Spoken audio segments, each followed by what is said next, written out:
To complete the initial algebra steps for logarithmic differentiation, we first start by rewriting the function as a y equals.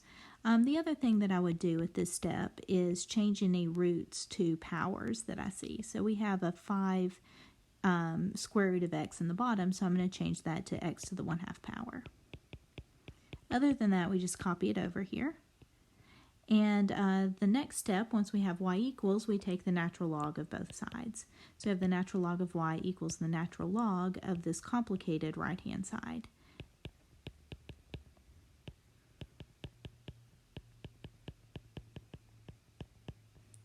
And then we look and see what the outermost thing is. And we see that the outermost thing for this right-hand side is that power of 3. And so the first thing we're going to be doing is bringing that power down.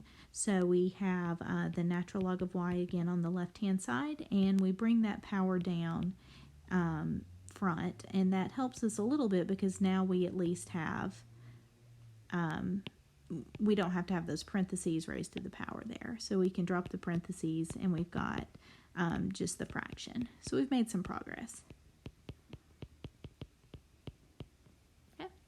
So the next thing we see here on the right hand side is the fact that we have a quotient. And so we want to take the division there and change it to subtraction. So the thing we've got to be careful about here is we've got that 3 that's multiplied by everything that follows it. And so right now the only thing that follows it is a single logarithm, but when we start breaking this up so that we have the division becomes subtraction, we're going to have multiple terms. And so we're going to have the parentheses there. So we have the natural log of the top, which is natural log of x inside, and then we subtract from it the natural log of the bottom.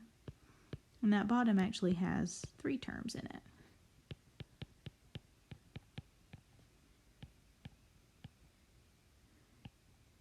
Okay. So now we have to keep breaking this apart. We've got that 3 that is outside that we'll eventually need to distribute, but really we've got more breaking up to do. We've gotten the subtraction into play because we have dealt with the division, but we have from the bottom 3 terms there that are multiplied, and so we need to break up those 3 multiplied terms. So I'm still going to leave the 3 out front with the grouping symbol there. There's nothing more that we need to do to break up the nested natural log there. But what we can do then is we have this subtraction of the natural log of the product of 3 different things. And you know, I'm going to do this in 1 step instead of 2 here. I'm going to go ahead and distribute that negative sign through each factor or each term that we get from the different factors. So I'm going to say minus the natural log of 5.